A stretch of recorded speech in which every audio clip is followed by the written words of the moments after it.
Nevesehir province, Turkey. Here, in 1963, a simple home renovation in the town of Derinkuyu led to an extraordinary discovery. A cave wall was opened, revealing a passageway to an elaborate underground city. Derinkuyu is this massive underground tunnel system going down 3 levels with many streets, with many shafts and corridors and rooms and caverns that can hold massive amounts of people. Archaeologists were astounded by this massive underground city that extends as much as 280 feet beneath the earth. And they got an even bigger surprise more than 50 years later, in 2014, when another, even larger underground city was discovered beneath the nearby town of Nevesehir. It is absolutely stupendous. It covers about 5 million square feet. It goes down over 370 feet into the ground, and it's estimated that this could have held 20,000 people or more. Archaeologists got inside, and there were churches, there were vessels and jars, there were wineries, there was living quarters, there were places where they made linseed oil. Further exploration revealed that the 2 underground cities were actually connected. I was many times in the underground cities in Turkey, and this is a fantastic experience. These are linked together. There are 7 kilometers long underground tunnels connecting the 2 cities.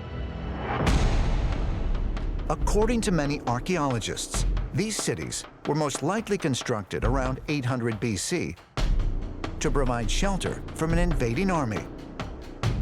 But some researchers suggest they could be much older. One Turkish archaeologist by the name of Omar Demir, who was actually creator of Derinkuyu, found evidence of Stone Age tools going back to the Paleolithic era. This is at the time of the last ice age.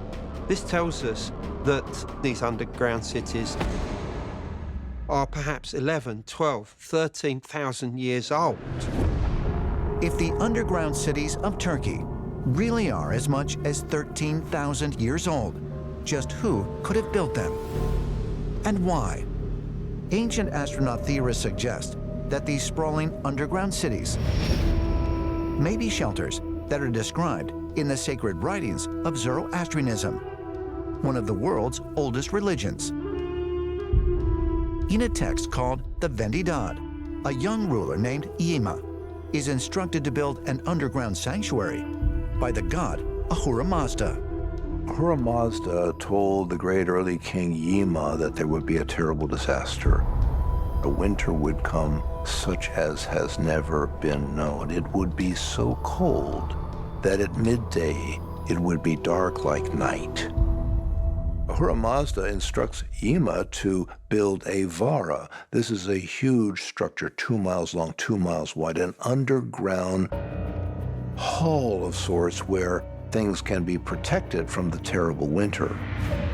In the Vara, Yima was to hide a remnant of the people and an extensive seed bank, also a pair of each of the animal species. Ahura Mazda was known to have descended from the sky. In a vehicle with fixed wings, it looks like some type of flying device. That would suggest that he was in fact an extraterrestrial. As far as ancient astronaut theorists are concerned, the story of Yima is an account of an alien intervention in the distant past. And they suggest it is very possible that the shelters Yima was said to have built are, in fact, the underground cities that have been found in Turkey. The Vara is supposed to be a huge enclosure that not only houses a large number of people, but it's to have big streets that go through it. It's divided into certain areas. The Vara could be the underground cities in Turkey.